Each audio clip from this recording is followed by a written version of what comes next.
Paris.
Good evening, everybody. Please, if you can hear me, can you signify? Maybe wave your hands or unmute your mic just to let us know that you are in this meeting.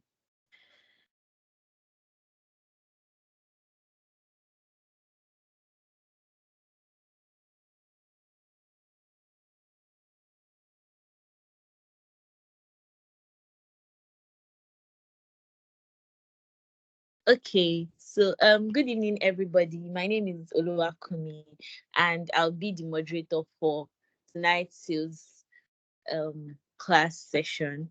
So today we are going to be learning about sales, how to elevate your sales, how to get better as salespersons, how to ensure that we keep on improving ourselves and just um getting better every day. And today we'll be learning from three amazing people, three people who have shown us that sales is something that we can achieve as much as we want if we put in the work. So today we are going to have two of the speakers, and tomorrow, which is going to be the second day of the session, we are going to have the third speaker. So are we excited to be here? Let's just type something in this chat section. How excited we are, if we have expectations for our speakers, what we want to learn today. So let's see. Let's see. Just type what you aim to get today, what your challenges are, and what you are hoping to take home from this sales class today. In the next like 3 minutes, yes.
Okay, so we've had about 7 people tell us what they are expecting from today's class, and I can assure you that your expectations will be met and even surpassed, because we are going to be having one of the best salespersons in Land Republic, somebody that we all know. In fact, we call him uh, AOB Bells, because I mean, bell ringing is something that is like an everyday thing to AOB, and it's somebody that I definitely always want to learn from, and it's such an amazing pleasure that we are going to be learning from AOB today. And one thing I've seen and learned about AOB is that he's always willing to share, he's always willing to impart people. He's not the kind of person that holds back on knowledge. He's always ready to share, he's always ready to help everybody around him get better. So now is the time to grab your notes, your pens, your jotters, because we are going to be learning and eating good this evening. So Mr. Adeboye Bankole will be teaching us on mastering the art of persuasion, techniques for influencing sales conversations. So we know that before we can make sales as salespersons, you need to have the ability to persuade. Because in fact, for some interested clients, they get to a point where they just lose interest, and in fact, it takes that persuasion to be able to convince them to go on with the sales process. And sometimes they're even trying to prospect somebody that is absolutely not interested, and you are trying to persuade them to get their interest, to ensure that they key into what you are saying. And that is why the art of persuasion is a very important technique that every salesperson needs to master. And today we are going to be learning from the very, very best, Mr. Adeboye Bankole. Thank you, sir. You have the floor now. All right, good evening, everybody. Can you all hear me, please? Yes, sir. Yes, we can. All right, thank you very much, Kumi. Thank you so much We for that can hear introduction. you, sir. All right, thank you for the opportunity. I mean, I'd like to say a very big thank you to my boss, Victor Adeshawa Adegbile, and also Ayodeji Ajo for this opportunity for me to take this class this evening. I mean, out of the abundance of the things I've learned from them, they've started with responsibilities to come take this class. And at the end, my guy say he won't come collect soap. The soap you give me won't come collect again.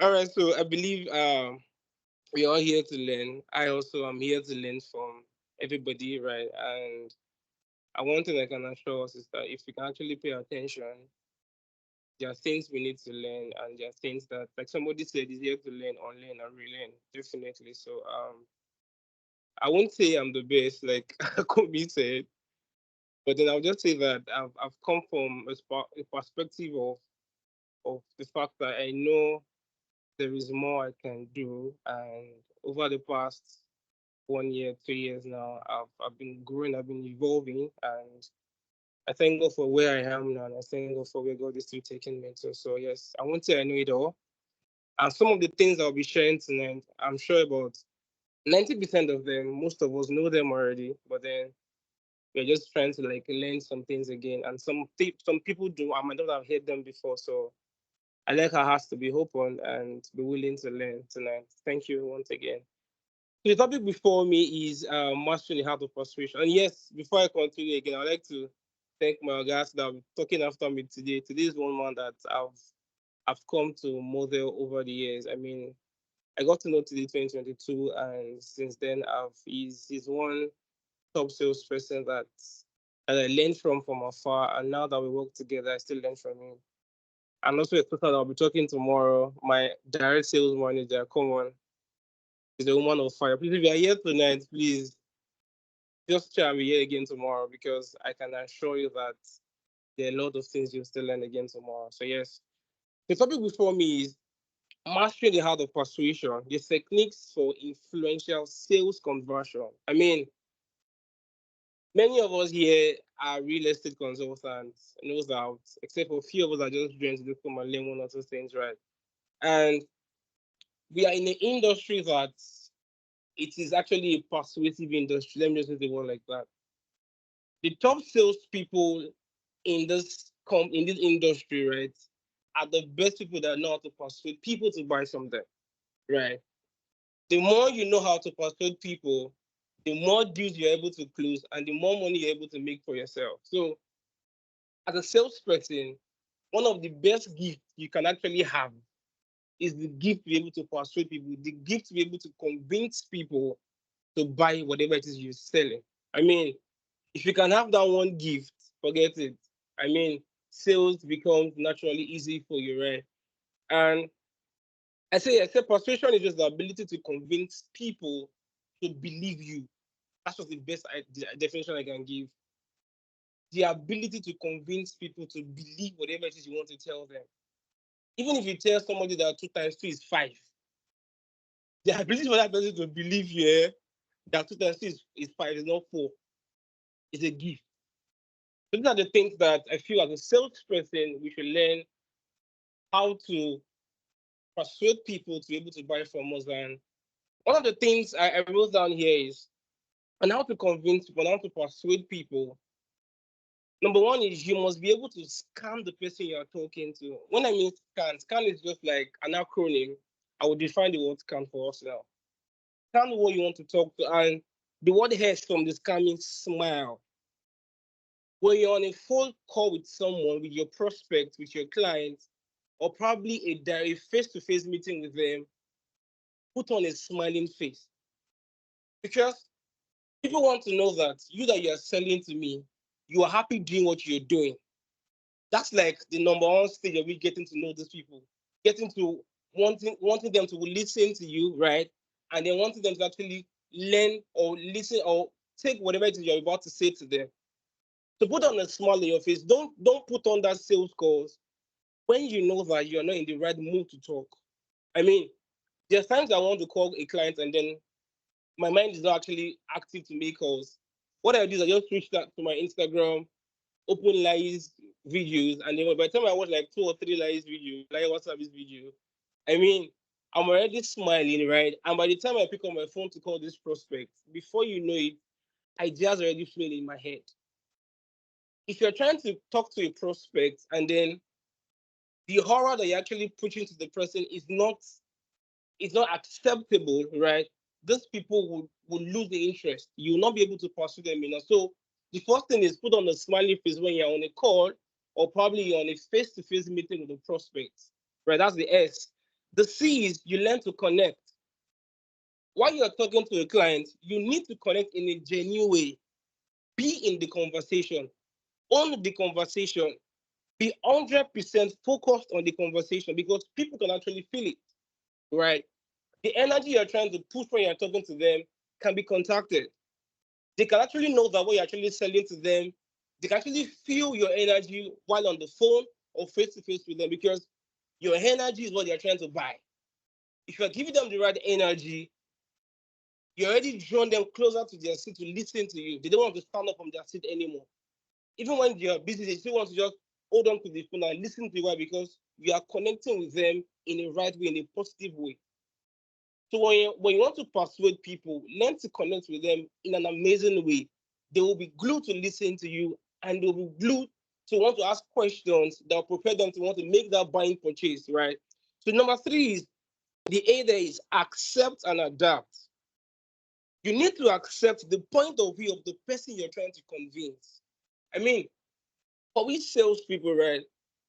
We are always about just want to just talk and talk and talk and talk and talk. And then after talking, we don't want to actually want to listen to what our clients are trying to say to us. And many times that's where we lose out on most deals. I mean, we had the teaching in January and I spoke about all of these things already. But one of the skills you need to learn as a salesperson is the ability for you to listen with empathy, right? So while you're trying to persuade people, you must learn to accept and adapt whatever it is the person you're trying to talk to is saying to you, right? Once you're able to listen to them, don't just be about your own communication, what do you want to tell them. Don't let the conversation just be about you alone. Let it be a conversation between both of you. Talk to them, let them talk to you, right? That is the best way you can actually persuade people to buy from you. And by the time they tell you what they want, try and adapt. When they tell you this particular problem they're going through, feel their pains, right? Whatever it is they try to explain to you, try and digest it. By the time you digest it, you're able to know what next to say to them that will still make them want to listen to you. So you must learn to accept and adapt to whatever it is those people are trying to tell you. And the end here is the need. You need to access, you need to define, and you need to understand what the needs of the other person is. Because people need to have the right to their own opinions as well. Know what their needs are. Are they actually interested in buying properties in Lagos? Or they're interested in buying properties in Ibadan? Or they're interested in buying properties in Abeokuta in Ogun State? Try and know what their needs are. Why do they want to actually invest in this property? Try and know all of those things. Because if you understand their needs, right, you actually a step closer into closing that deal, right? So, like I said, you need to scan whoever it is you want to listen to, you want to talk to. Smile when you're talking to them, connect with them, accept and adapt whatever it is they're telling you, and you must know what their needs are. If all of these four things are in place, then you're a step closer into closing the deal, right? That's number one point I wrote down. And number two thing I wrote down here is that you must learn how to tell stories. Guys, if you actually want to learn how to persuade people, learn how to tell stories. Stories sell fast, right? I really can I really can't tell the number of deals I've been able to close based on telling stories. Okay, just last week Thursday, one thing happened again. I took a sales partner to site with his client, and when we got to the site, he was like, this is actually far. And I'm like, okay, that's true, it's actually far, no doubt about it. But then I asked him a question. I said, is Lekki far? He said, why no? Well, Lekki is actually, we were coming from Lekki. Okay, that's fine. And I asked him, I said, do you know that many years ago, Lekki is actually far for so many people that they don't want to buy? And I give an example of my own father, right? My dad had the opportunity of buying Lekki many years ago, but he didn't buy. Because number one, he actually felt Lekki was far. And number two, Lekki was fully waterlogged. But because of that, he didn't buy. I'm not saying this to actually make him feel less or anything, but then because he didn't have the idea that what I know now, you get. And when I explained that thing, I said he didn't buy that land because he felt it was far. And I asked him because I said, if Ekwe is far to you now, in the next 10 to 20 years, do you feel Ekwe will be far to your children? He said, no. And I'm like, so think about that. Don't just think about your own self right now. If my dad had actually bought that land 20 years ago, I just left it there. The worth of land in Ileki today, if you want to buy land in Ileki, if you don't have 200 million naira and above, you cannot buy. So imagine you bought that land many years ago for, say, 3 million, 5 million, 10 million, many years ago, right? And he just left it because he thought it was far. Now, I mean, I just Lake is a many minutes drive. I just probably sold the land, share the money between the children, and all of us will be fine. But he didn't buy, right? I told him a story of asking him a question. I said, does he know Pastor Kodjo Imade? He said, yes, he knows Pastor Kodjo Imade. And I was like, okay. Many years ago, Pastor Kodjo Imade had the opportunity to own a particular property in Lekki, but he didn't buy. But because he felt it was a water area as well, right? So he said that time they told him to come and buy the land for 10 million, but he didn't buy. A year after, he went to that same property. It was now worth 80 million. He said he learned his lesson. Why? Because he could have bought at 10 million, and then he had to call for an extra 70 million for the same property he just went to check a year ago. I should have had that one with him. I was like, do you know House on the Rock? He said, yeah, he knows House on the Rock. I said, when Pastor Paul Adefarasi went to check that property many years ago as well, he said the person that he went with was like, sir, we cannot buy this place. But he told that guy, he said, this is where God is leading us to. He said when they got to that place, that the water actually drank them to their knee level for you to know how fully logged that area was, right? But God said that was the place. He said they bought that place for about, I think, 15 or 20 million naira. I can't really remember the price. But as 3 years ago, the worth of the Rock Cathedral was going for 3 billion naira, something they bought in millions years back. So I told this story to him on Thursday afternoon. Ladies and gentlemen, Friday night, this sales partner messaged me and said this guy already paid. What made him pay? Because I saw a story that he could not resist. Stars, if you want to close deals faster, learn to tell stories. Learn to connect with the emotions of people, right? I mean, I really can't count number of this, like I said earlier. There was one woman who I closed of recent, right? She had a child. I didn't, she told me she had a child, and I'm like, okay, how about you just invest something in the future of your child? She was like, she doesn't think she wants to do that, she doesn't want to do that. But then she discussed with her husband, and I was able to enter her head, right? She discussed with her husband, and before you know it, in less than 2 weeks, these people coughed out money to buy outright purchase of 1 acre in Premier City. Why? Because I told them a story why they need to sell, why they need to invest in the future of their children. Even if they actually feel a particular location is far, a particular location is not good enough, I told them a story and they were able to buy. So one of the things we need to learn how to do as salespeople is learn to tell stories.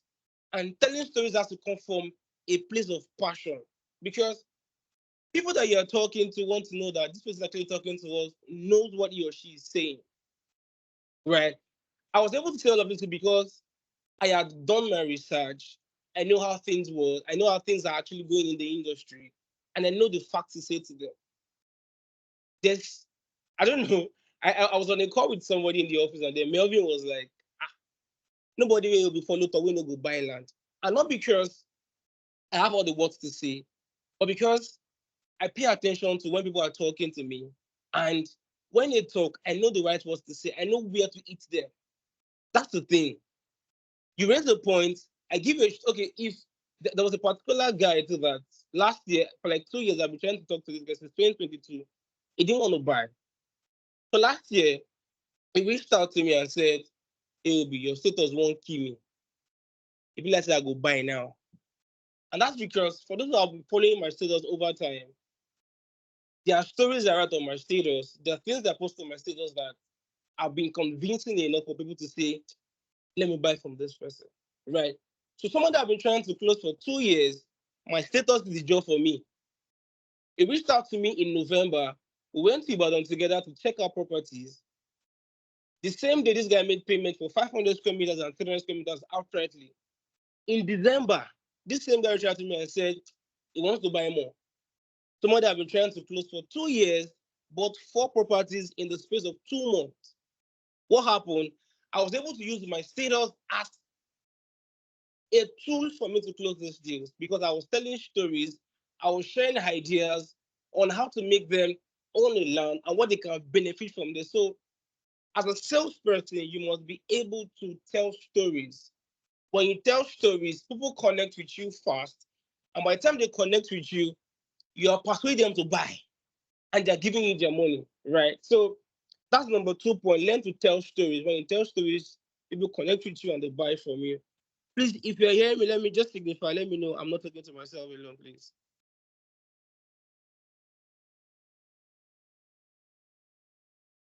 Okay, thank you very much. And number 3 thing I have here is, though today's going to talk about this later after my own class, right? Is the fact that you talk about your objections even before proceeding to talk about your product. You see, when you try to tell people why they should not buy, and you're still advising them why they should buy, they'll be like, this is not serious. Let me start an example for you. I closed the guy. This guy is actually a friend of mine, and I've been trying to convince him for a while, and he wasn't listening. So there was this day we actually scheduled a meeting for me to call him, and I called, and I told him, I said, when he picked the call, I said, I've been in this industry for a while, and I've come to notice that about 90% of people that are not buying real estate are not buying because of 2 things. Number one, they are scared of being scammed, and number two, they are scared because maybe after buying, the government to come and take their land from them. So most of them are trying to hold their money because of these two reasons. And I asked him, I said, I'm sure these are the reasons why you are still holding back too. He said, yes. So I already hit him in a hard way, right? Now, and I asked him a question. I said, what if I tell you that I can show you a property that it is void of scam and also void of government encumbrance, that a property that you can buy in another 15, 20 years, 30 years from now, nobody will have access to that like, except you that owns the land. It was like, okay, let me hear about it. So I told him about that, but then we were still selling Grando's Garden. Grando's I think got sold out today. I told him about Grando's Gardens then, and he liked the idea, right? He came for inspections. This guy paid for 300 square meters outright payment. This is somebody I've been trying to talk to for like 2 years that wasn't ready to listen to me, right?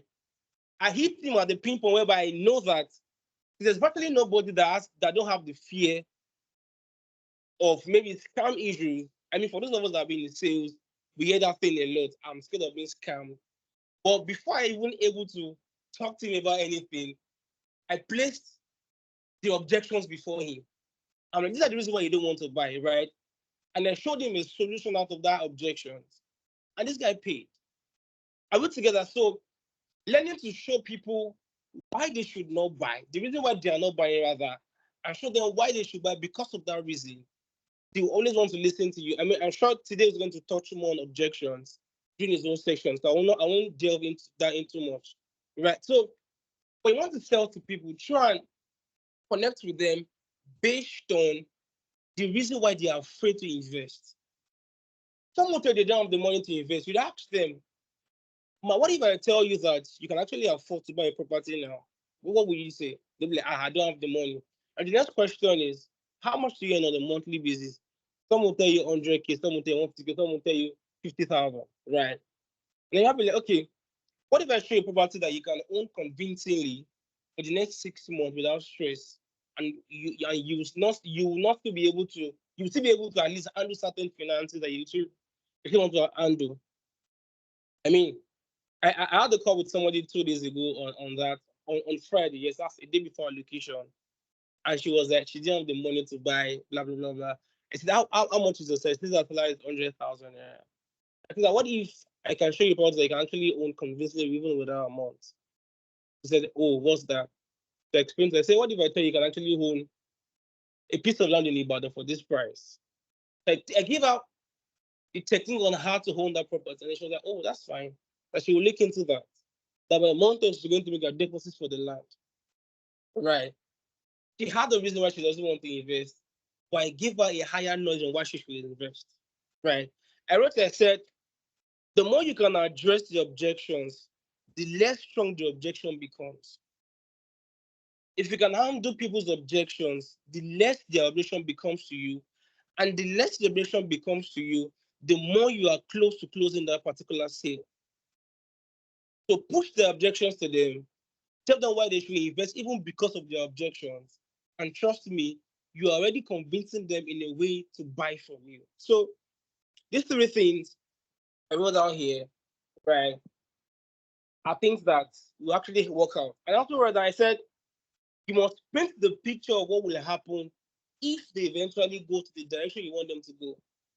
I mean, somebody say he doesn't want to buy because he feels he'll be scammed, blah, blah, blah. You ask him, what if in the next 15 to 20 years, the property that you're buying now for 3 million will be worth about 60 million or 70 million by that time, and you're not being scammed? How will you feel?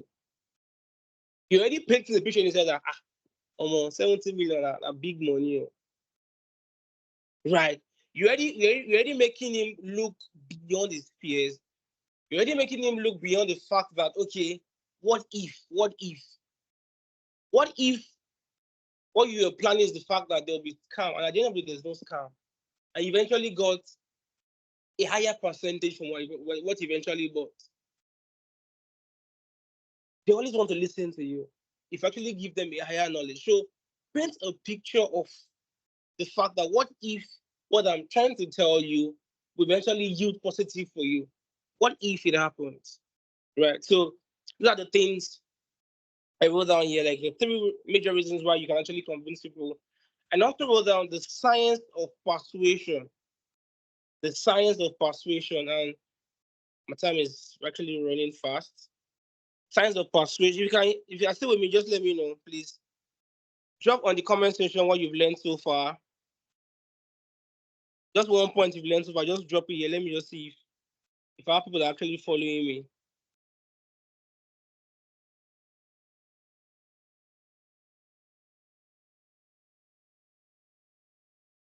Anything you've learned so far, just write it down. Let me see.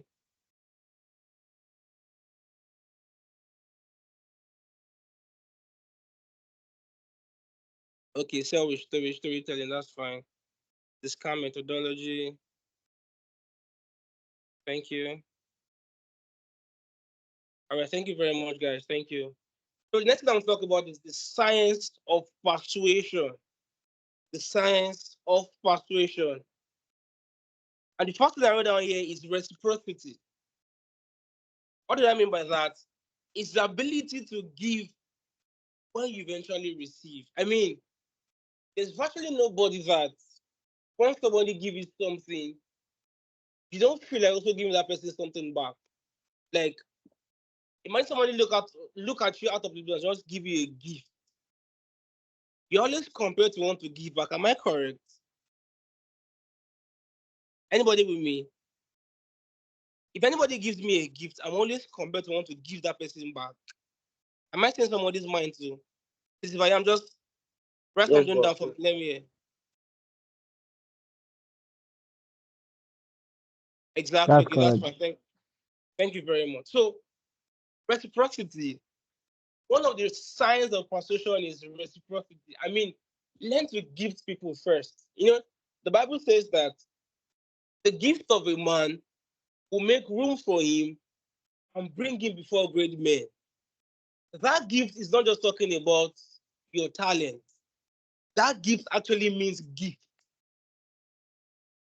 So I was trying to close a man one time like that, and he has been trying to prove difficult.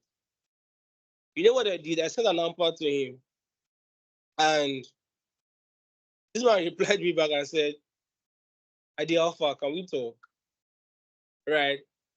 And this man eventually picked my call, and then we eventually got on the talk on the call that day, and that was it. In fact, he just finished paying for his payment. He actually bought 1 acre of Premier City, phase one, sometimes in September last year. He just finished his payment about 2 days ago. Right? What did I do to him? I gifted him something. Someone that I've been trying to reach out to for a very long time, and it's not just yielding. I gifted him, and in less than 2 weeks, he called for a meeting. We had the call together, and what happened? He bought 1 acre of property from me for 6 month payment plan. Now he's done with this payment. I got what I actually wanted. In fact, the gift I gave, what I actually gifted him was not up to what I got in return. It's way less than what I got in return. But when I gifted him, that idea was in his heart. Let me buy from this guy. Like Dr. Victor will always say that you must learn to deposit in the emotional bank account of your prospect, of your client. When you gift them, they're always eager to want to, buy from you or refer you to your friend. A lady bought from me sometimes ago, and because she bought, I gifted her. She referred her friend to me. Immediately she referred her friend to me. Her friend bought 300 square meters of Grandiose Gardens outright. I sent her something. She referred somebody else again. The power of gift. So she has the first person to me now. Why? Because I was able to gift her. So that's what I mean by the power of reciprocity, right? That's signs of persuasion. When you gift people, they're always eager to want to dance to your tune. They're actually eager to want to listen to what you want to tell them, and as a result, you are closing them as a result. So that's number one thing. I said, be the first to give, and when you give, make it personalized and unexpected. Just keep them unexpectedly, right? That's another thing for you to close deals. Number two signs of persuasion is scarcity. Scarcity. People want more of those things that they are less of, right? Okay, so when Grandiose Garden was about being sold out, and the flyer was almost to be released about sometimes last month. Excuse me. I reached out to two of my prospects. This woman had actually been longing to buy. So she already bought before, and then she wanted buying again. She had just been saying, I want to buy, I want to buy, I don't want to buy, I want to buy, I want to buy. When I saw the flyer that Grando's Garden will soon be sold out, I reached out to him. I said, Ma, this property that you've been saying you want to buy since is almost sold out. We have less than, I think we have less than 2 acres there or so. It's almost sold out. And if you don't buy now, I can guarantee you that the next property that we are launching is way more expensive than this. And what you can afford to pay for 2 plots, and maybe you'll be paying for 1 plot and a half there. That means you've lost in a way. But I mean, your investment is still there, but just that your purchasing power will be reduced in a way. When I told her, she was like, when will it be sold out? I said, I can't really say, but the earlier you make your payment, the better it is for you, right? I mean, I think we spoke on a Tuesday, and by Friday, she made the payment. She made the payment for 2 plots of Grandiose Gardens, and now she has completed her payment. What did I do to her? I sold scarcity to her. If you don't buy this thing now, you will lose out. And by the time you want to buy the next one, it will be way more expensive. Scarcity brings about persuasion. She was willing to buy. Another woman that bought one finished coming down for me that period, she bought for her child too, right? The same storyline. Man, you've been saying you want to buy for your child since, and you're not making the effort. This property is almost sold out. If you don't buy now, our next property will be way more expensive. Even if it is just make a deposit and you keep paying up. The following day, this woman paid 200K as initial deposit, and she was paying 200K consistently for the next, 6 days. Okay, for the next, that's 7-8 days that she finished up her payment. Right? What happened? I sold scarcity. I made them realize that you actually want to do this thing, but if you don't do it now, and you want to do it later, you buy for more. So the best thing you can do is buy now that it is still very much affordable for you and available. So when you sell scarcity to people, they are always eager to want to buy. When it is much, when it's in excess, they might think, I'll pay for it later. But when they know it's limited, they're always eager to want to buy when it's limited. To sell scarcity, I said, it's not just enough to tell people the benefit of your product. Tell them what is unique about it, and when they will stand to lose if they fail to consider your proposal. Don't just tell them the property is good. Tell them what they stand to fail. If you don't buy this thing now, this location is the best location you can ever get in Nepal at the moment because it is fully residential, right? And because it's fully residential, it will be hard for a government to say they want to come and take land from anybody now. Because it's a full residential, and we've done our own diligence. We know that what we are selling to you is a property that years to come, government cannot come and collect our land because we are sure what we are selling out. That's the benefit they always want to buy. Excuse me, that's number 2. Number 3 size of persuasion is authority. I think I mentioned this the last class I had. I said people will always follow credible, knowledgeable experts. Why would they buy from you when they know they can buy from somebody who is a top salesperson? Why should they buy from you when you are not projecting yourself as an authority in your field? Why? Nobody wants to buy from a second best. Everybody wants to buy from the best people they know you can talk to. So you must position yourself as an authority for you to be able to persuade anybody to buy from you. Position yourself, right? I said to be able to persuade people to buy your products, you must position yourself as an authority to figure in this field for people to want to listen to you and want to be influenced by you and do business with you. Position yourself as an authority so that people can be willing to listen to you, so that they can be influenced by you, and so that they can be able to do business with you.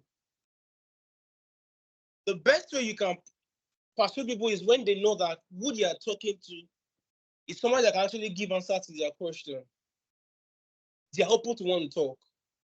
But they can see that this person actually is knowledgeable enough. That's why they keep saying that you need to keep sharpening your skills. You need to keep learning. You need to keep reading about sales. Watch video on sales. Go for seminars like this. Learn. Keep on learning. 2 years ago, I can't actually take classes like this. God knows. If I Dr. Victor won't allow me to take class like this. But I mean, 2 years after, I'm better off. Now I can take a class. Why? Because over the years, I keep growing myself week after week, month after month. I keep growing myself. I keep getting better at what I do. And that is it today. Like I used to say to people that if I call you about sales and you don't buy because we don't have money to buy, it's not problem because I just know that whatever it is you want to tell me that is making you not want to buy, I have an answer to you. So the reason that you not buy because you don't have money, I don't want to buy. That's the major truth. So position yourself as an authority that people can actually see and say, yes, I want to buy from this person. Number 4 thing is consistency. People want to see that, yes, this guy has been consistent over the years. You can pursue people with your consistency. I mean, there was a client I was trying to close some time ago, and I had to link Dr. Victor with a call then to talk to that woman on my behalf, right? And one of the things the woman said to him is the fact that she has been seeing my posts every day, and she feels like, like I can buy from this person. Like I can buy from this person. And God so good. When I had the call that day, 2 days after, this woman paid outright payment, 2 plots of Grandos Gardens. That was sometime last year. 2 plots, Grandos Gardens, outright. Why? Consistency made the persuasion easy for me. Every day I keep showing up. Like somebody will always say that you cannot be unfaithful, but you cannot be how do you put that word now again? Oh, what is that? Fortunate. You cannot be unfortunate. Unlucky. Thank you. You cannot be unfortunate for 365 days. It's not possible. One day, somebody will see what you've been doing and then say, enter your gym and say, I want to buy from you. That's the truth. Every day show up. And while you are showing up, I'm not just showing up based on they say we should post, let me post. No. You are showing up based on the fact that you know what you want to say. Every day you are sharpening your skills. While you are showing up daily, you are sharpening your skills daily, you are reading books daily, you are learning daily. And as you are doing these things, you keep showing up. The more you are coming to you to learn from you, to listen to you, as they listen, they know something's actually changed about this person. I mean, somebody sent me a message today and then he said, I'm actually proud of your growth. And this is somebody that I hold in very high esteem in my life. We've been together for a very long time, and then for that statement to actually come from me, I had to screenshot and post that because I mean, this is not just person, this is just a random person that is saying this to me. And what happened? This was actually seeing what I have been, what I have come to become over the years. Do you get? So people can see what you're doing. People are watching what you're doing. They know if you're actually growing or not. So consistency is one of the things that you can actually do to close more sales. Keep being out there. Keep pushing yourself out there. As you're pushing yourself, you keep learning, you keep growing, you keep grooming yourself to become better. The number 5 thing is liking. People are likely to say yes to people they like, and that's the truth. And there are 3 factors that can make people like you. Number 1 factor is they like you because you are similar to them. Number 2, they like you because you pay them a compliment. Number 3, they like you because you cooperate with them towards making their goals a reality. So, how do you want your client to like you? Are you on the same page with them? Do you have a similar thing in common with those people that want to make them like you?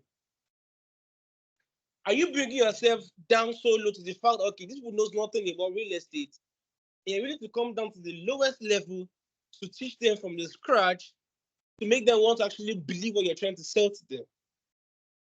They like you when you compliment them. I mean, I was at an event sometimes ago, and then I met a woman and I complimented her. I said, "Ma, I really love your jacket. It's really nice. And truth be told, I love that jacket for you." And she looked at me. She was like, "Oh, thank you very much." I started a conversation like that, and that was it. She didn't buy from me actually, but she has referred somebody who already bought from me. We are still in very good talking terms. She didn't buy because she didn't have the money to buy, but she said she already had loads of properties in Ekwe already. I mean, this is somebody that bought land in Ekwe in 2015. He bought 1 acre for 3 million naira. These are stories that you can use to sell your client. I'm going back to storytelling now. And once she told me that, I'm like, are you serious? Hey, then she bought an acre for 6 people for 3 million naira. They said then land was selling for as low as 500K, 400K. So she has 1 acre in Ekwe and she doesn't want to buy any. She just feel she's okay with Ekwe. Right. But say if you have any property in Lagos aside Ekwe, I should lay down that she will eventually buy. Do you understand? What I did was just to compliment her. We exchange contacts. She referred someone that bought from me. And we are still in good talking terms. Why? Because of a compliment. You don't compliment people, they will like you for that. Couple to them towards a common goal, right? And what I said before you begin negotiation, exchange some personal information with each other, identify the similarities that you have in common, then you can begin your negotiations from there. And the last point I wrote down here is consensus. What do I mean by that? Thank you. Okay. I should round up, right? Okay, just give me like 1 minute, I'll round up now. I said people look to the actions of others to determine their own action, right? When I mean consensus is the fact that let people tell your story for you. What do I mean by that? I think about sometimes last year, I posted a review of my client. He did a video for me, how he bought properties from Land Republic through me, and how the whole process seems seamless. When I posted that video, I had 2 people DM me on Instagram because of that video, right? I'm engaged on a conversation, and they already bought property from me. Why? Because I have one of my clients. He told my story. He told a story that has me in it. How I made the whole process seamless for him. How I was being nice to him. It was a video. People saw the video and said, okay, for somebody to actually have done this kind of thing for this person, let me talk to them. So they reached out to me and they bought. So that's consensus. Let people tell your story on your behalf. And I can tell you that you are this close into closing that kind of a deal. So thank you very much, everybody, for having me tonight. I will take questions when the question time comes. So thank you so much for the opportunity. I think I'll round up that. Thank you. You can take over. You can take over now. Thank you very much, everyone. Thank you so much, Mr. Adeboye. We really enjoyed your session. I mean, I learned so much. I was just writing and writing and writing and writing. It was so inspiring, and I loved how you explained to us as easy as possible. Like you literally explained to us like we were 5-year-olds, and it made the lesson so easy to understand. And I'm sure everyone on this call has learned at least a thing or two.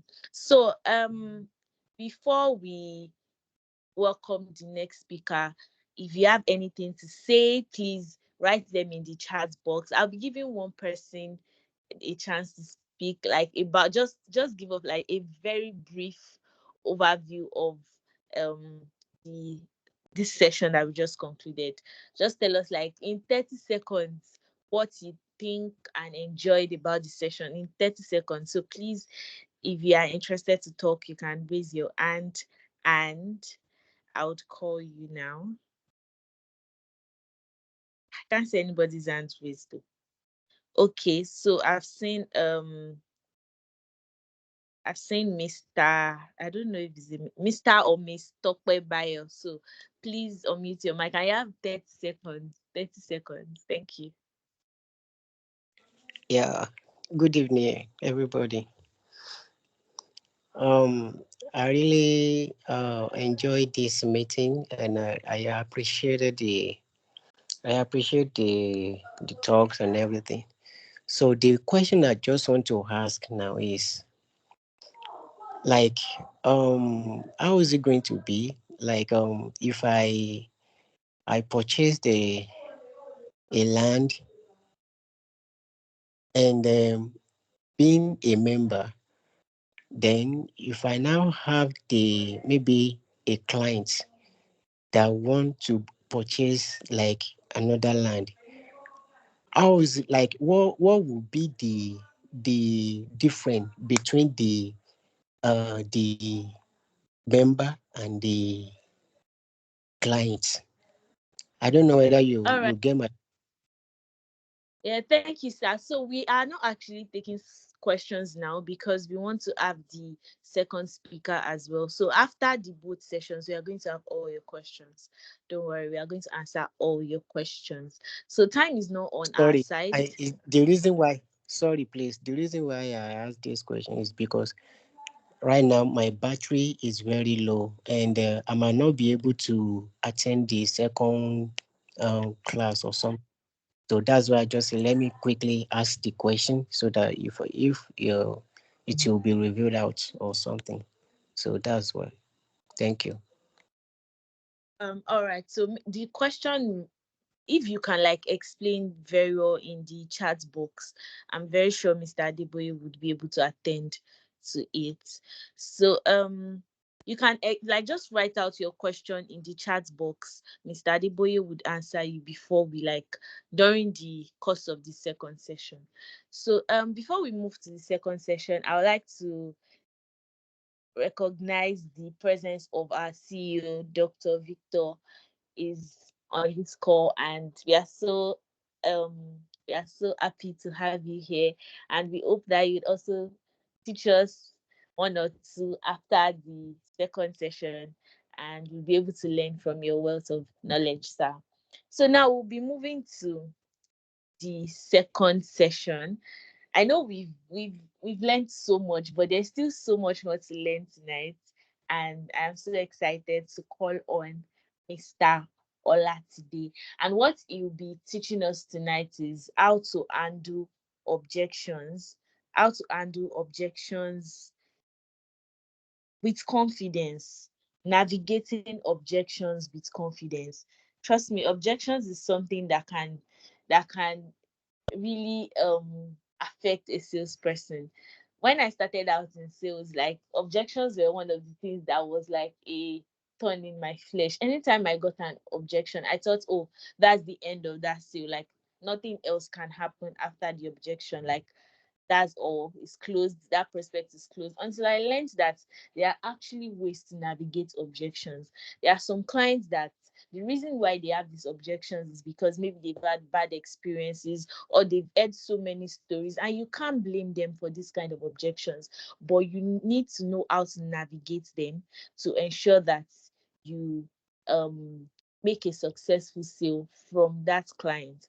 So now we'll be inviting our senior sales executive in person of Mr. Olatide to take over and give us tips and classes and lessons on how to navigate objections, such that every objection that comes right now, we are going to be navigating them and conquering them as well. So you're welcome, Mr. Olatide. Thank you.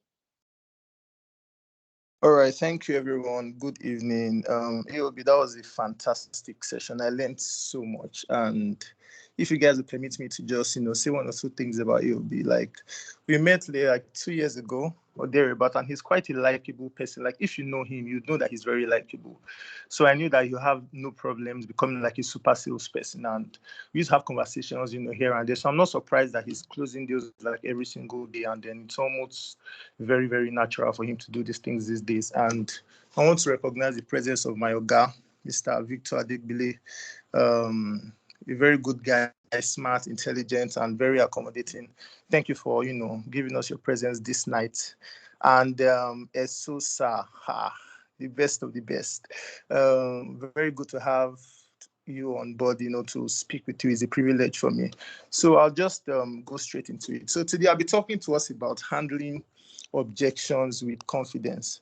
Now, before I even say anything, I would like us to understand that, it was a mistake I used to make before. I used to go to a lot of sales classes, but nothing used to change. And that was because I did not have the right mindset. Now, before you listen to anything or anybody, you need to ask yourself that, do you have the right type of mindset? And it is important because if you have a good mindset, then good for you. But if you don't, two things are going to happen. Now, the first thing that will happen is that you would hear something, but you will not believe it. That's the first thing that might happen. Now, the second thing that might possibly happen is that you hear something, but you'll not be able to execute at a certain level because your mindset is not there yet. So before you go for any sales class or think that you need to go for more sales class before you improve, you need to understand that there's a certain type of mindset that you need to have. But a mindset class is like a separate class on its own. So let's just focus on the objections today. So we're talking about how to navigate objections with confidence. Now, objections are just practically like a feeling of disapproval. The client or whatsoever does not really agree with you on certain things. And objections are actually good. Like if you take somebody to site and they have no questions for you, you should be very, very worried, because if somebody has no objections, it's one of two things. It could mean that they are 100% going to buy, or they are 100% not going to buy. And just so you know, as a salesperson, it is important for you to know that you cannot close every client. People lie about why they don't want to buy. And some clients lie to you. Sometimes they might tell you it's a money problem, whereas they just don't like the shoes that you're wearing. Sometimes they can tell you that the place is too far. Meanwhile, they just want to compare price with another route and not buy from you. So you might not be able to close everybody, but it's important to know what objections are and how you can improve yourself with it. So if you go to a site and a client doesn't object to whatever it is that you're saying, you should be very, very worried. Now, an objection is basically a client telling you that, look, Mr. Man, I'm thinking of what you're saying in my mind and I have some questions for you. Now, you need to understand that as a salesperson, you are the only source of information for your client. So if your client is not asking you questions, they're asking themselves. And trust me, they don't have the answers because they are not the experts. So you should be very worried when you go to site and your client is not asking you anything. It's either they've made up their mind to buy or they've made up their mind to not buy. So objections are actually good. So the more objections you can overcome, the better for you. Now, you need to understand that as a salesperson, you can lose a client if you give the wrong answer to an objection. Now, I'll tell you guys a very short story. When I first started my real estate journey, like 6-7 years ago, I had this particular client. I showed him a property. He liked it. And he said, well, this property, is it available? I said, yes. He said, is there 500 square meters of it? I said, yes. Bear in mind, I did not know whether this property was available or not. I just kept saying yes. He said, can you allocate me after 2 weeks? I said, yes. He said, okay, no problems. I'm going to pay tomorrow. Now, bear in mind that this property was already sold out. I did not know. And also bear in mind that this property didn't even have 500 square meters. But the questions that he popped up, I didn't have the answers to them. But I was just saying yes so that I could close the deal and so I could make money. So the man came the next day and called me and said, well, I asked you certain questions yesterday and you were just saying yes, yes, yes. I went to find out and I realized that this property was sold out about 2 months ago. What are you talking about? And I started mumbling and mumbling and mumbling. And that's how I lost that client for life.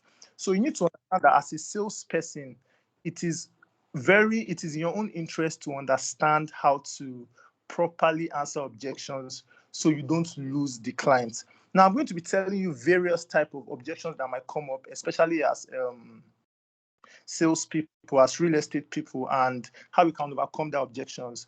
But I'm sure there are a lot of people here that are looking for shortcuts. So I have a strategy that will work like 15% of the time. It is how to avoid objections in any sales process. I'll go over it again. This strategy is going to work only like 15% of the time for most of us that are lazy and just want something that's quick. So I prepared something for you guys. It is how to avoid objections in any sales process. Now, the only way to avoid any type of objection is to have empathy. Now, empathy sounds like sympathy, but it's not exactly the same thing. Now, sympathy is understanding how somebody feels, but empathy is you becoming the person so that I can know how they would have felt if something happened to them. So knowing how somebody felt is different from you becoming the person. So if you want to avoid objections, you have to become the customer. And AOB says something similar. I don't know if you guys are actually following, which is also very, very important. You need to know the objections of the client and make a sales pitch out of it. So let me give you an example of how you can avoid objections selling real estate. Let's assume that you want to sell grandiose gardens to somebody. Understand what the objections might be. Distance, number one. The title, some people want stronger titles than registered survey. That's the second thing. Some people went somewhere that is developed. So those are your three objections that might pop up. Understand that to become the client, you need to understand what their objections might be, and then you make a sales pitch out of it. So when you're talking to somebody about grandiose, don't wait for them to tell you that grandiose is far. Tell them that, look, I have a fantastic investment for you. You might think distance is a problem, but sir, do you invest in dollars? You say yes, but the US is far, but you still invest in dollars, meaning that distance is not a problem. If you can still make money in the US, you say yes. Nobody is saying you should leave Victoria Island and go and stay in Ekpe. We're saying that Ekpe will make you so much money, so buy it. Understand the objections that are going to come, and then just stop the client from going there. So if you're one of those people that, you are scared, or you don't know how to handle objections, or you just want to show the client up before they say anything, understand empathy, understand sales objections, and then make a sales pitch out of it. So very quickly, I'll be talking to us about the reasons why clients object. Now, I said it earlier, and I don't know if you guys were listening, but human beings lie. Sometimes clients will not tell you the real reason why they are not buying from you, and you would never know. Sometimes they'll go there and tell you that, I need time. Meanwhile, the real reason is money, and you'd never know. Understand, as a salesperson, it is just your job to do your best and just leave it in the hands of the client. Of course, once in a while you'd follow up, once in a while you check in, but you cannot practically dip your hand in a client's pocket and bring money out. So it's your job to just do your job and then just let them do what they can do. So I'll be talking to us about various type of reasons why clients object. Now, the first and most common one is the lack of budget.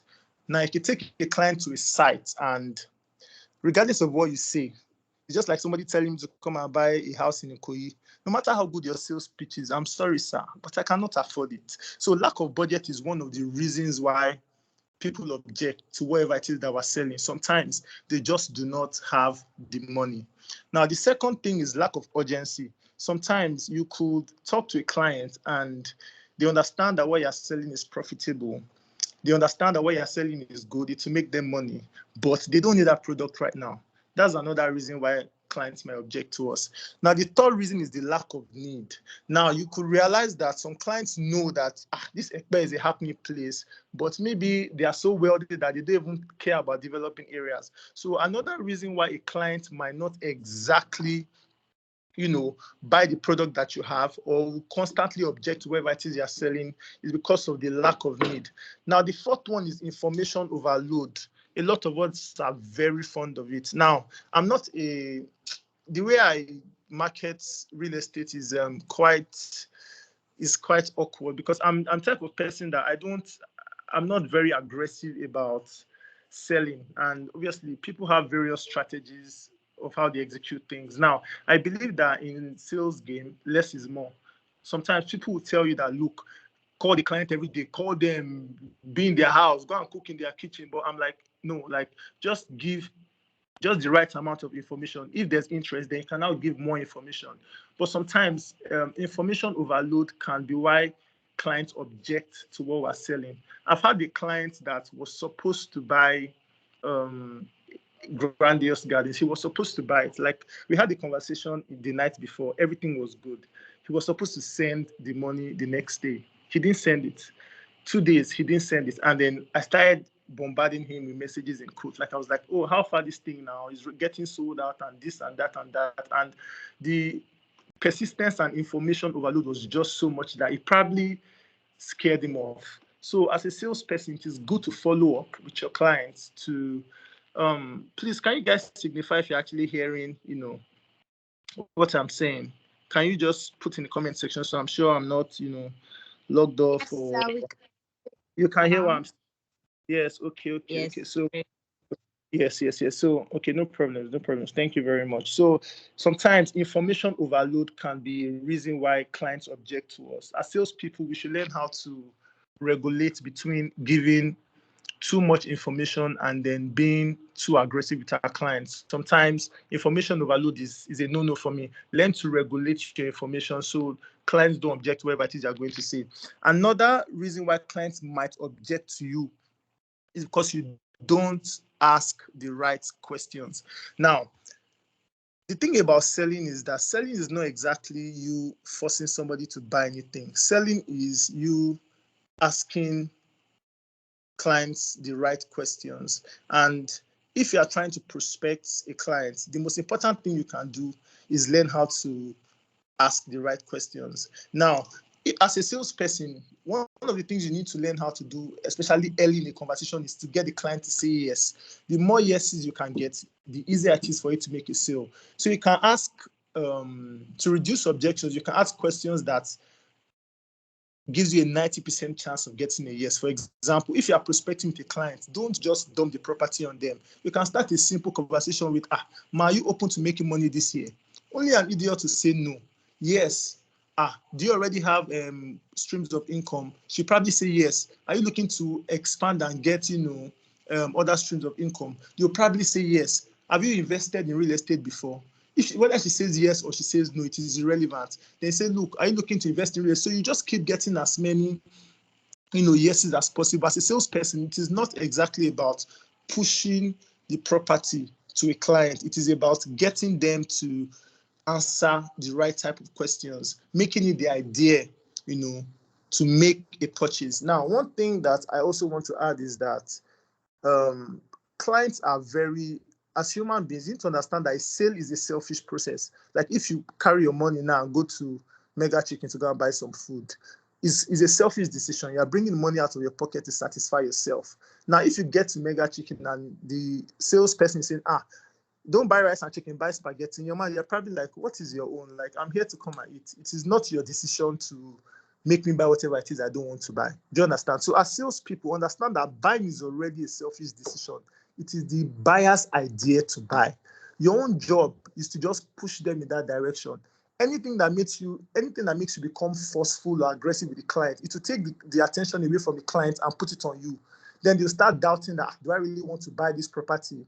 Are you sure this client is not trying to rip me off? Are you sure this guy is not a fraud? So as a salesperson, you need to understand that buying is a selfish decision. Clients are thinking about themselves when they are buying when they are buying the bedileki. They are not thinking about you. But sometimes I know we have needs. We need to collect commission to pay for one or two things, so we can be a little aggressive.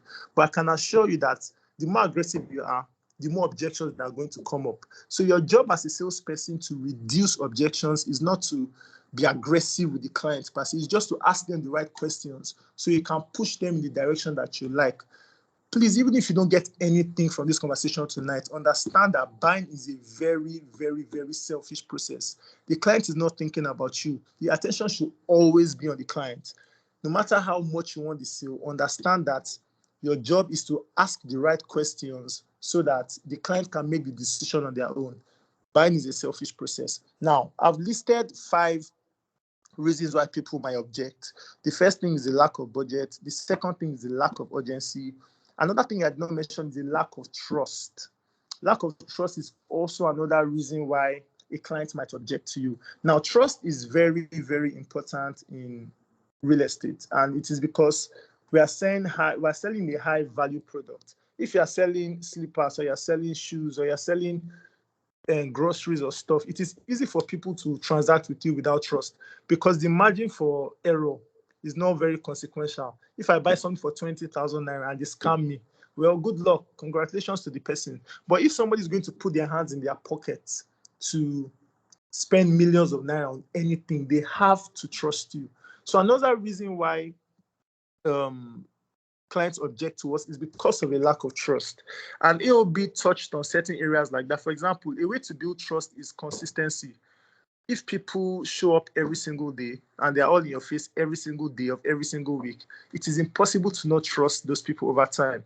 In fact, personally, I have this guy on Instagram. I'm not ready to buy a wristwatch yet, but I've seen this guy's ads on Instagram so many times that I was telling a friend today that, look, if I'm ready to buy a wristwatch today, I'm going to go and buy from this guy.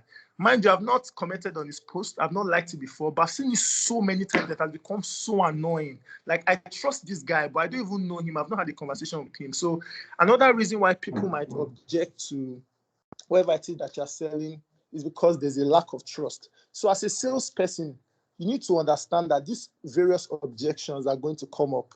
Lack of trust, lack of money, lack of urgency, lack of need, too much information on your part. But it is your job as a salesperson to know that regardless, objections are going to come up. And sometimes clients are not exactly honest about what their objections are. So I want to now teach us how to overcome objections when they come up and how to handle objections. Now, the first thing to do is to listen. It is a very underrated skill, but listening is actually more important than talking when dealing with a client. Anytime somebody gives an objection, any of these objections, the first thing to do is to listen. Listen to what they're about to say, regardless of how ridiculous it is. The clients are always right. Listen to what they're about to say for as long and as often as you can. Try and understand exactly what it is that they're talking about. Now, the second thing after listening is to understand. Now, sometimes people might not be honest about why they are not buying. But if you listen properly, you read between the lines and understand exactly what the real objection is. Now, I'll tell you guys a short story about how I handled an objection like 3 or 4 years ago. Now, I was about to sell a property. It was to an old couple. They were probably like their 60s or so. So they were supposed to buy a house, and we're like 2 or 3 on that deal. You know how it is when you're first starting out, you collab with like 2 or 3 people. And we knew that these people had money because they were old and they worked in like an oil company all their lives. Money was not the problem. But we took them to 3 different apartments, nice, within their budget, within the neighborhood that they wanted, but they still did not buy. Why? They said they wanted a luxury apartment, but we gave it to them, but they still did not buy. Now, the truth was that you need to understand that luxury means different things for different people. For a young guy, luxury can mean a smart house where you press his phone and the door open. But for old people, luxury is not that. Luxury could be a quiet neighborhood where people are not making noise. So the real objection was not the fact that the house was not good.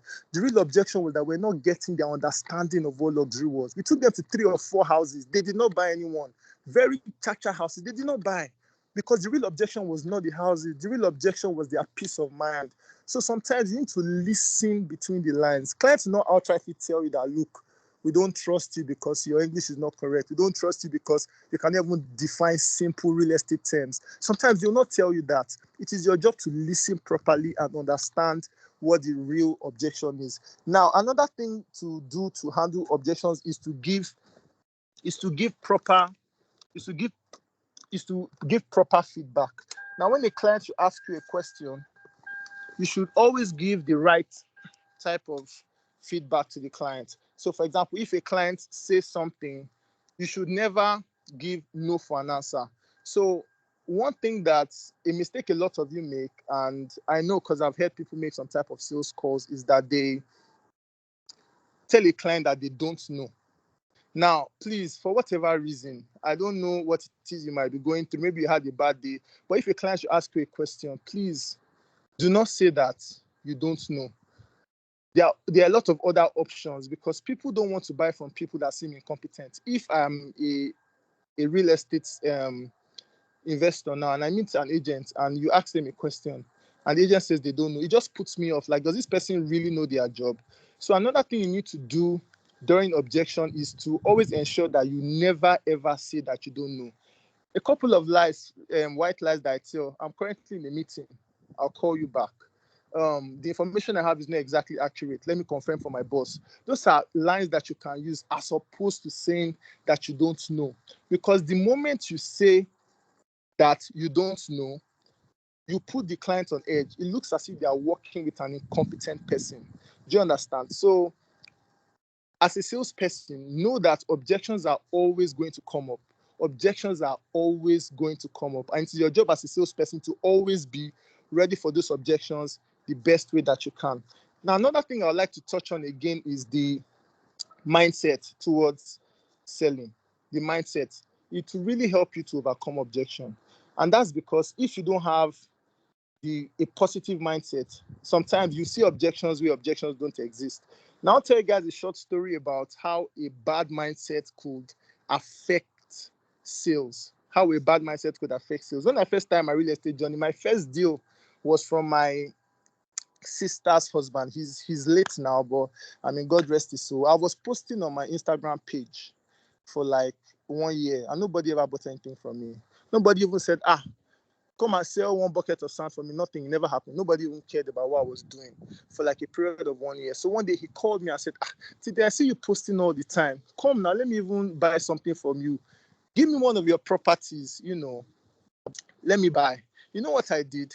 I went to my property catalog and I looked for the cheapest property there, the cheapest one there to buy. And it was because I was scared that if I gave him something expensive, he was not going to buy. He was not going to buy. Why? Because I had a poor mindset. I had the mindset that, the client probably did not have the money when the client clearly did not say that. So if you don't fix your mindset, as I said earlier, it's going to affect, how you are going to, tackle certain situations. Now, as real estate agents, I'm going to touch the top 3 objections I think we might come across when we are talking to clients and how I think we can overcome them. Of course, over time, you'd have your own strategies that you use sorry, 1 minute. But for the purpose of this class, I'll be giving us three of those strategies. Now, if you encounter a client that says that they have a budget constraint, meaning that they don't have enough money, you could always opt for an installment plan for them. So an objection that has to do with money, always counter it with an installment plan. A lot of clients will tell you that, well, this property is too expensive. You can tell them that, well, we can give an installment plan for XYZ time, so that you can pay for this property that you want. Or sometimes I've even had to personally, sacrifice a percentage of my commission to ensure that a deal went through. So if you are that generous, I'm not advising it. If you're not, if it's not something that you'd like to do, but sometimes as salespeople, we need to make some type of sacrifices for the greater good. So sometimes if they object that, look, I don't have enough money, always tell them that, look, there are installment plans that allow you to pay for interest free for a couple of months, for a couple of years, and all of that. Now, the second thing is that lack of trust. Now, the truth is that if a client doesn't trust you, they'll not outrightly tell you, but you just tell from their body language and how they respond to you that there's actually no trust.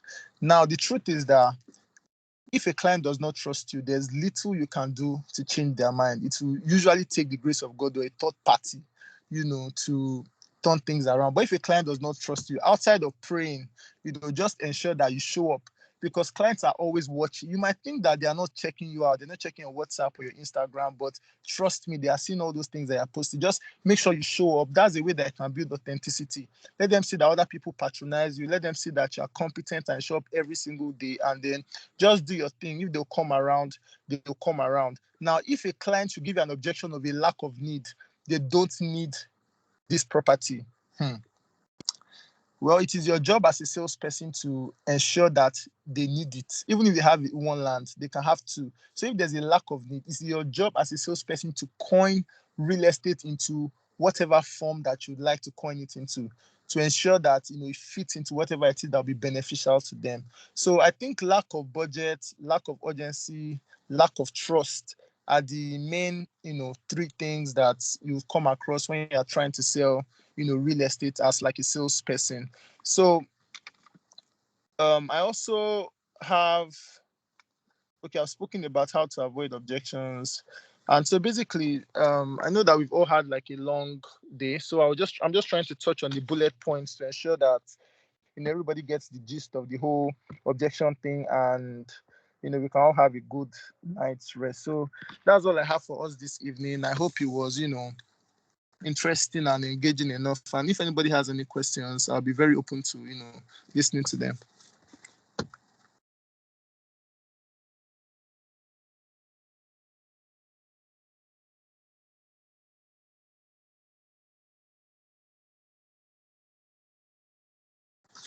Sorry, MTN is saying that they are really MTN.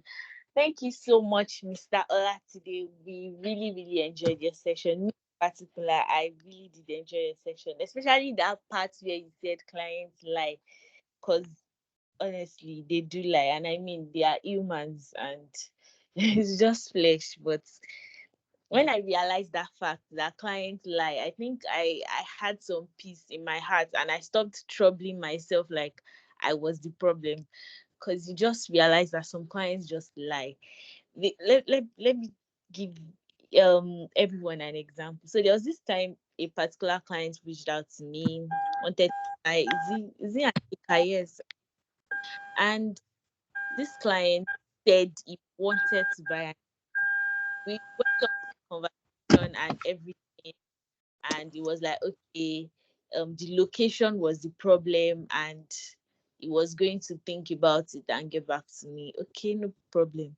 And later I realized that this particular client, in fact, was owing a lot of people. Like, person was in debt, and this person said the location was the problem. So in actual fact, I realized that this person did not have the money at all.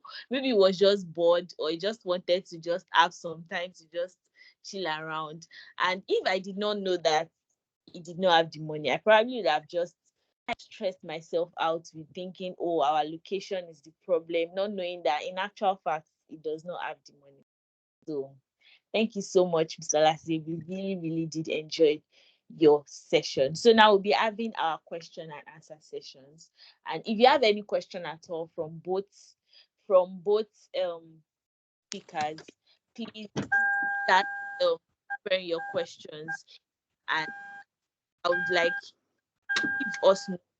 Yes. So once you are certain that you have a question, you can raise your hand, and then I'll give you a number. And after that, we'll go through the numbers, and your questions will be attended to. But before then, I would also like to recognize our business and sales manager, Miss Esosa. She's going to take us tomorrow. And in fact, tomorrow, just go and buy higher education, because you are going to learn so much from her tomorrow. And we can't wait to learn from you tomorrow, ma. Yeah, so excited. And before we go into our question and answer session, Dr. Victor would speak to us in like 2-3 minutes, just to encourage us. And yes, Dr. Victor, sir, over to you. So please, if you have questions, please start preparing your questions, and you can start raising your hands up. Yes, you can type the questions. You can. Dr. Victor, sir. Phones. Hey, okay, MTN is disturbing my own phone too. Anyway, good evening. A big shout out to our guys for this night. It will be best, and today, um, well done, well done. I'm so proud of you, and all I can say, you guys are well of knowledge. I mean, well done, well done. I love, and Kumi, you have been doing a great job too so far. Well done, well done. Apart from the fact that you had to bring me up here. Anyways, I just want to encourage everyone here. Like, if you have not made sales before and you are struggling, you feel like, oh, I've done everything and it's not coming showing forth. Like, keep showing up, keep showing up. There's going to be another section tomorrow, and I plead you, please don't miss it. Like, I beg you, please don't miss that section at all. At all. Maybe tomorrow, if I'm able to join tomorrow, maybe I can have like 10 minute section after exercise is done or before exercise comes up. Okay, after she's done. But please, show up tomorrow. We'll be launching most likely be launching a new product tomorrow officially. You didn't hear it from me. So if you have your friends that have been asking you to like how they want to learn about real estate and all, like invite them for that class tomorrow. You understand? So I don't. Comes give me 2 minutes, so my 2 minutes up. If you have some questions, type it in the box. If you are shy, if you don't want to unmute yourself, type it in the comment section. I'm sure my people are here to answer every one of them. Thank you, Comes. Thank you so much, sir. Thank you so much. So I've not seen any hands up yet. Is it that we do not have questions, or what's happening, or do we want to type our questions? Because there's no hand up right now, and I do not believe that nobody has any questions. Because me, I have a lot of questions, and I think I should even ask my own questions as the moderator. So yes, let me start with my question while everybody is still trying to type their questions so that we do not waste time. So my own question is that the first speaker explained to us how to handle how to persuade your clients and everything. But one major issue that me I have is that a lot of my they, somebody's mic is on. You don't block people. I think it's that today Like he you forgot to. nobody. Okay, it's all right. Um, so as I was saying, one major issue I have personally is that my leads, I have figured out like a lot of them don't have the budget. Like it's like you have persuaded them, you've gotten to the end of the persuasion, and then here's something like I actually don't have the money, like I can't afford it. And it's just like very, I don't know, it's very disappointing a lot of times when you've invested so much in this person just to realize that they do not actually have the budget for it. So is there a way to like scan your leads, like to understand that okay, this person is not even somebody to like do a lot of funnel and everything on, or there's you just have to persuade everybody? So that's my question basically. Yes. So Let me try and answer that before our speakers answer it. So um there are prospects and there are prospects. That's the first thing you need to understand. And like Tide was saying, I think he spoke about some time wasters the other time.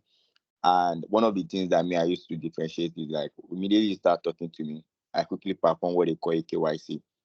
Like I'll be like the questions from the question that I'm asking, instead of me to be a lot of creators where they miss, like they fall into the suspect and is you when the time you are meant to be asking questions, you are just talking because you are eager, you want to be eager, like you are eager to make face, you understand what I'm saying? So for me, I don't just if you tell me that, hello Victor, I need land in Kineko in Ekpe, I'll ask you the question, where in Ekpe? Say, oh, anywhere in Ekpe, okay. I can still go on. Say, what is your budget? Most people will not tell you that I'm open budget. There's nothing like open budget. Like, do you mind telling me your budget? I know some partners here, like they've come into my DM and I say, oh, my prospects needs land in Lekki, phase one to Chevron. I'll ask for the person's budget. They will tell me that the person is open budget. There's nothing like open budget. Do you understand what I'm saying? Even Dangote, if he wants to buy land, even me, if I want to buy anything, I know that, oh, I don't want to cross this limit. Tell me what budget I should work for. So from there, I will know if this person is serious or not. If you are not ready to tell me what your budget is, I will not take you serious. You understand what I'm saying? So one of the things I do is I ask questions from the when the prospect is answering the question, you'll be able to tell that this person doesn't have money. He just wants to know about real estate. Do you understand what I'm saying? So another thing me I have is that, are you ready to make like do you, is it that you want, let me get from the beginning. I'll tell you, like, don't let us waste each other's time. Like is it that you want to know more about real estate, or you want to buy land? And if you want to buy land, what budget are we looking at? Like, is it for long time or short time? Is it a buy and build that you want to buy? See, all those questions, you already know if this person is serious or not from the answers. Do you understand what I'm saying, Kunz? And also, someone asked a question in the DM, and the person was asking that I'm the kind of person that easily gets fed up easily, especially when I'm not getting the results. Let me just tell you that if it is easy, everybody will be doing it. I'm not, I don't want to motivate you. Do you understand what I'm saying? See, nothing is easy. That's the first thing that you need to understand. It's nothing is easy. So I don't know how hard you want to achieve your goal. I don't know. See, people like us, what brought us into sales is poverty. Like, want to beat poverty. Do you understand what I'm saying? So nothing could. I think I should share. I once wrote I posted something on my story for those that see my WhatsApp status, like a couple of weeks ago. It was a picture about 4 years ago. I was coming from site and there was this guy. He called me to Lekki Place. When I said he wanted to see me, I thought he wanted to buy land. So I met with him in Lekki Phase 1 in that shop right in Lekki Phase 1. He even bought me food. I was like, I sat there in front of him. The next thing he would say was that, Victor, me, I will be honest with you. I said, sir, what do you mean? He said, I should quit real estate, that I should look at myself. Like, I should look at myself.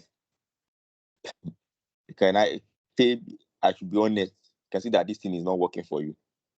That day, see, I cried. Oh, I'm not going to lie to you. I cried. Oh. In fact, what even made the matter worse was that the bus I took to Mowe that day, the film, you know what the Yoruba call a film, was disturbing me. The people that I sat down with, they pressed me to the side of, I was looking at my condition that day. I was like, God, I beg. I was like, God, I beg. I was just angry, everything. But you see, fast forward to like last year, the same guy came to my house. He was calling me repeatedly. I didn't pick. I was just like, what is this guy looking? Then he texted me and he said he really needed to see me. I know he came with one guy like that. And they sat in my sitting room. The guy was surprised. He did not even recognize the same Victor. Because since that time, I left him and I went back to my hustle. I'm like, you know what? I'll keep showing up, showing up, showing up. Like AOB said, like you can't be. That's one thing that the mindset I've always had is that you can never be unfortunate for 365 days. It's not possible. Do you understand what I'm saying? If you keep showing, it's like eating an hammer. It's like using an hammer to eat a rock. If you keep eating it, like you want to, I mean, a stone, it will break. It will get to a point. The more you eat the stone, it's getting weaker. But to you, you might not know that it's getting weaker. Do you understand? You just be like, shit, this thing does not want to break, but it's getting weaker. Do you understand? So one thing I kept doing was I kept showing up, showing up, showing up, showing up, and until the big break. I think my first day was made out of, I just posted on the WhatsApp, and the person just said, "Oh, I have a friend that like his sister wants to get land. Do you mind No, okay, that was not even the first. That was not the first day. That was the second day. Like the first day was someone just said, "Oh, I see that you post Ibejuleki land." That was then when Ibejuleki was still selling. Like you post every now and then. Like my own company does not sell cheap land. We sell very expensive. They were selling Lakwe back then, and it was like, you know what? Let me give you someone that needs uh, a land, this kind of land that you are selling.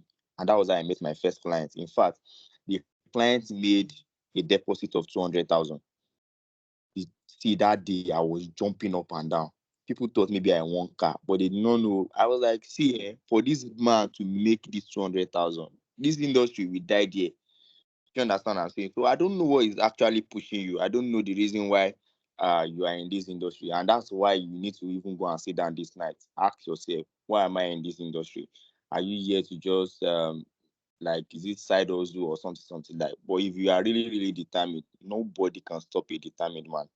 Nothing, not even lack of results. Nothing comes over to you.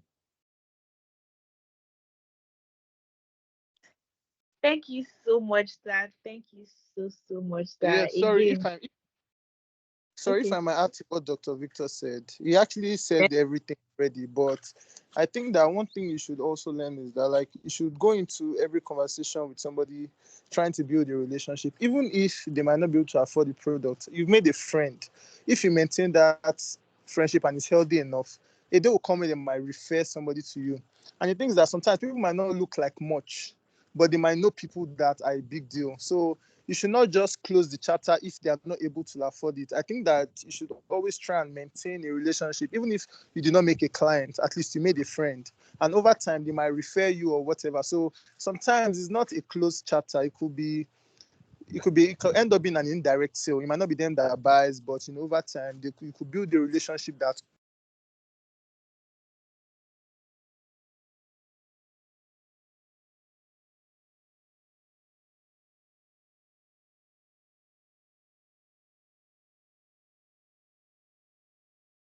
Thank you so much, sir. I don't know. I can't hear him again. Am I the only one that cannot hear him?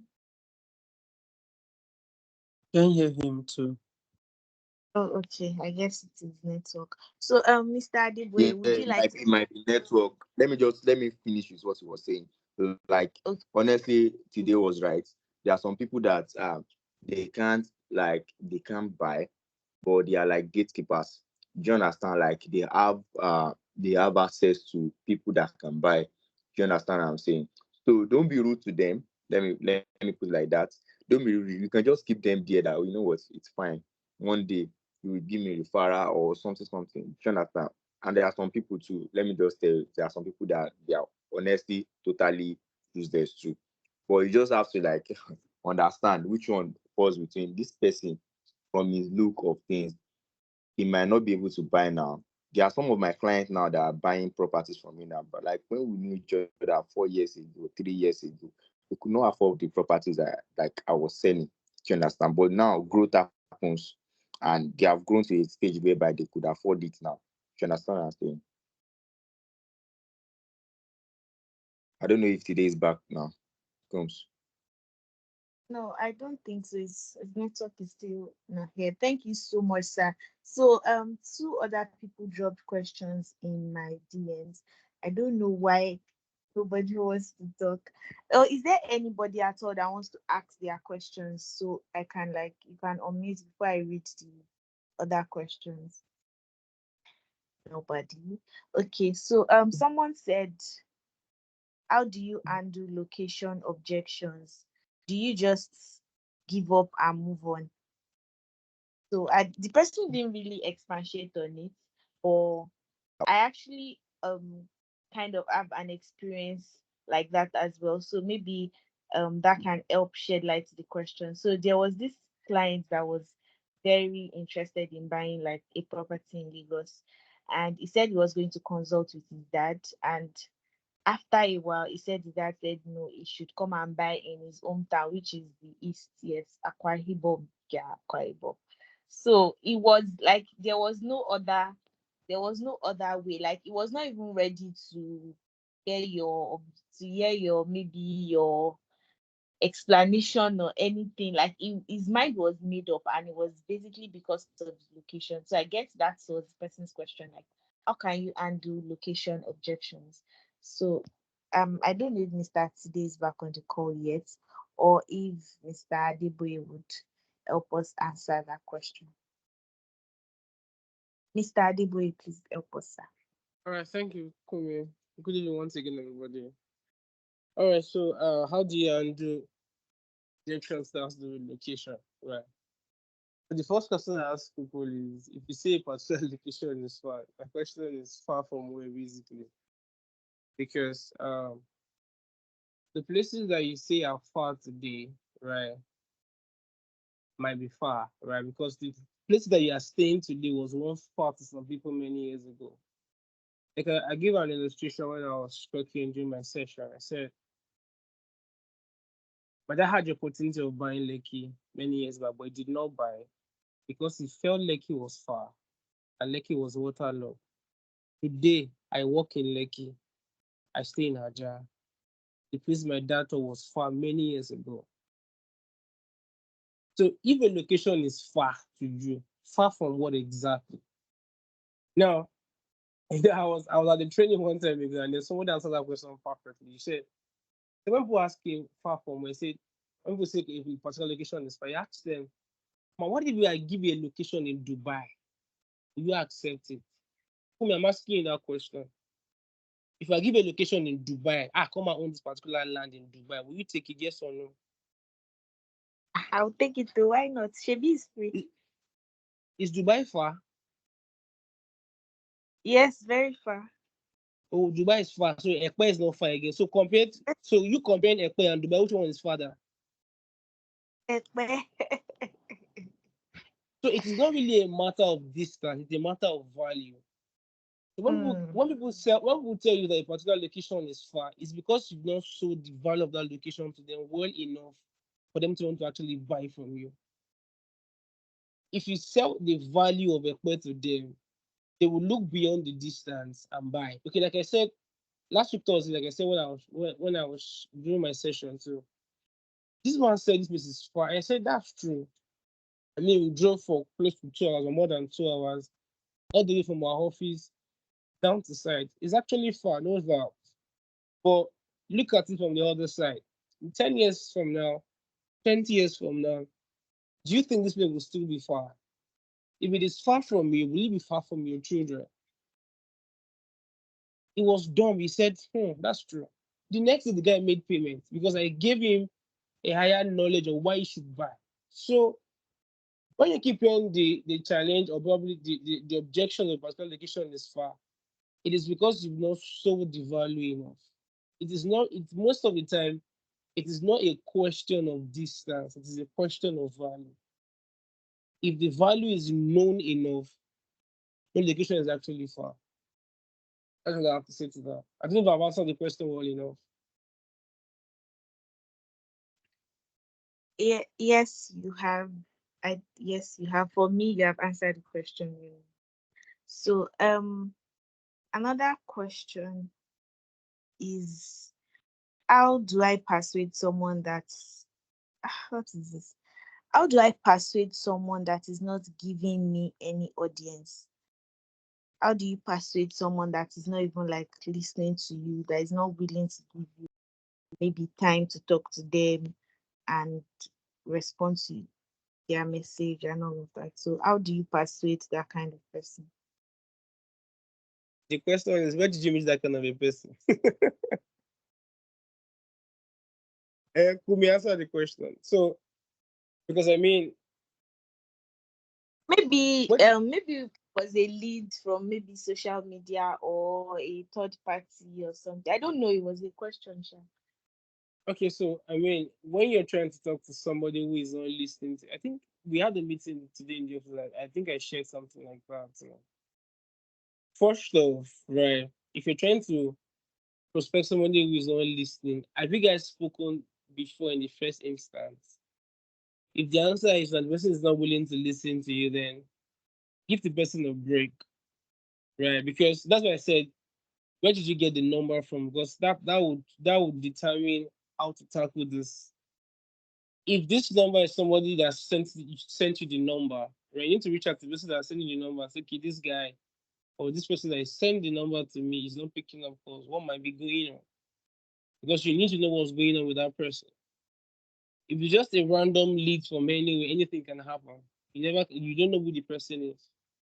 Do you understand? So you need to know where to get your leads from before you can say you want to start reaching out to people. Like Dr. Vito rightly said now, they are suspects and they are prospects. So you don't waste your time on people that somebody that's not willing to listen to you. You're just merely wasting your time on that kind of a person. But however, if the person has been able to save up your number on his or her phone and you can see his status, the person can see your status. While the person is keeping mute on you, let your status do the talking for you. I shared a story of myself too. I've been trying to talk to somebody about land for like 2 years. The person wasn't willing to listen, right? Last year, by himself, he entered my DM and said, Guy, I'm ready to buy now. Why? Because I wasn't talking to him physically, but my sales was doing the job on my behalf. And I reached out, we went to Ibadan together. He checked out the property, he liked it. The following day, he paid for 2 plots. The following month, he paid for another 2 plots. Somebody I've been trying to close for 2 years, bought 4 plots in 2 months. What happened? He saved my number. I saved his number. He was seeing my status, and my status was teaching him indirectly. He didn't want to hear my voice, but he was seeing my status. So that was able for me to close that deal. I didn't need to talk to him. My status did talking on my behalf. So as this person saved your contact, the answer is yes, that's a good start. Then equip yourself well enough to be able to dish out quality content on your WhatsApp status or your Instagram that the person can actually see. As much as you're not talking to the person, but be in his face, be in her face. If she's actually learning something valuable from you over time, he or she will summon the courage to enter your DM and say, "Bros, I want to buy." That's just what I have to say to that. I think I answered the question very well. Though. Yes, sir, you have. Thank you so much. So our last question for tonight is how can you kill the fear of I don't think I can do this? Um I am a person that gets discouraged easily. So this person said, how can she kill the fear of I can't do this and everything that surrounds it? So I don't know if Mr. Olatide is still on the Okay. call, so else, but I don't think so. Okay, Mr. Adeboye, please go. I don't think he's here. All right, so how do you kill the fear of can I actually do this? Like Dr. Wood already answered the question earlier, anyways. Because the truth remains that sales is not easy, right? And I would say it boldly that sales is not for everybody. Trust me, sales is not for everybody. I don't know if okay. I think it was I was discussing with somebody. I think it was Kwelumi and Udia, and it was like the guys that I started sales with about 3-4 years ago. That some of them actually left sales after like 3-4 months because they thought it wasn't for them, and they're not doing bad. Both of them had to go and learn tech, and now they are now his clients. They realized that sales wasn't for them. They had to go for what they feel they could do well. And now they are doing well. They're making money from tech, and now they're buying properties for balloon. Now, know your strength. Do you actually feel this is what you actually good at? Trust me, sales is not for everybody, and that's the basic truth. That's number one I want you to know. And number two, like you to know is the fact that why exactly are you into this thing? Why are you doing sales? My own story is different from the original story. But everything is still comes out to the same thing, it's poverty. My dear, if you know why you are here, you die here. If you know what brought you to sales, you Hmm. know sales is the only way out, bro, you die here. It's either we win or we win. So I know what pushed me into sales. I know why I had to do what I'm doing currently. And I know I need to just put in my whole head, my whole body, my whole mind, my everything to make sure I become better at what I do. And on a daily basis, I keep improving myself because I want to be better at this. And the more I improve myself, the better I become and the more deals I close. Because I know why I am in this industry. So if you actually feel you cannot do this thing enough, ask yourself, why am I here?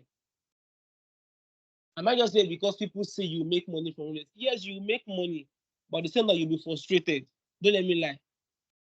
After you start pitching, okay, for like 5 months when I started sales, I didn't make any single sale. For like 5 months, I joined August. I didn't make my first sale until January. So for the whole of August, September, October, November, December, there was no sale.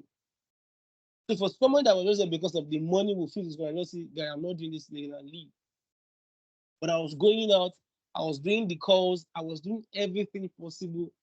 It got to a point I was with Dr. Peter and said, sir, how are you doing this thing? It's not working for me. But then I knew why I had to switch into sales. But thank God I was able to persevere enough. And today I can say, yes, sales has been a game changer. Why? Because I know why I'm here. I was able to persevere and I'm still persevering and I always persevere because I know what sales has done. I know what sales is doing for me. I know what sales eventually do for me if I still keep at it. So know your why. Are you here because somebody says you should just come and be a sales partner and be making 10% commission? If that's the reason why you're here, you will retire. If you're here for 10% commission, you will retire. Basically. But if you're here for that commission and you know why you are here for that commission and you're willing to dive into it because of that commission, my dear, you will make the money. trust me, you make the money. I'll be willing to give what it takes. So ask yourself, like I said, why are you here? If you can answer that question genuinely, trust me, you'll know how to handle these things yourself. I didn't answer that question very well, Kumi. Kumi, over to you, please.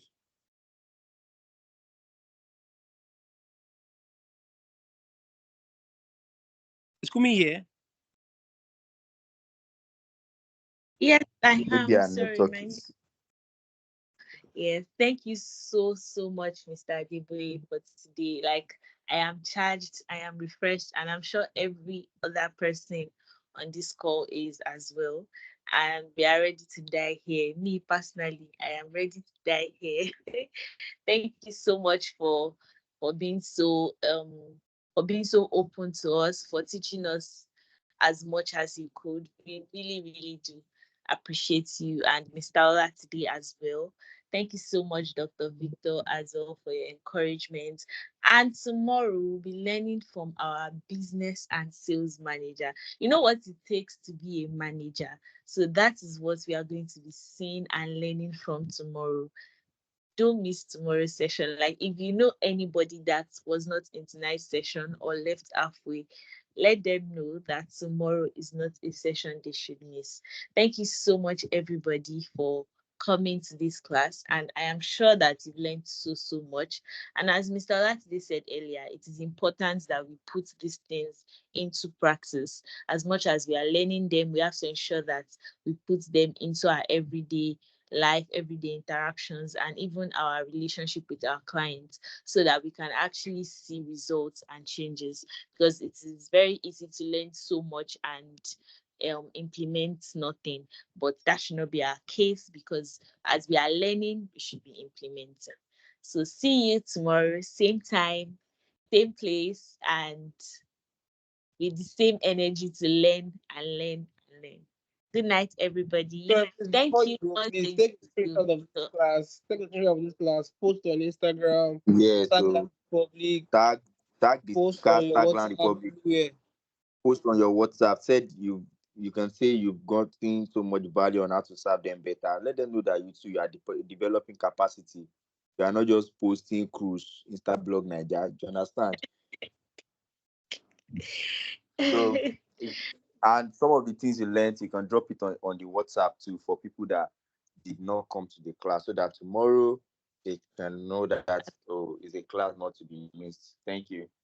Have a great night, everyone. And thank you so much to Land Republic for dedicating time to our knowledge as well. Thank you, our CEO. Thank you so much. Thank you, everybody. Have a good night's rest. Bye.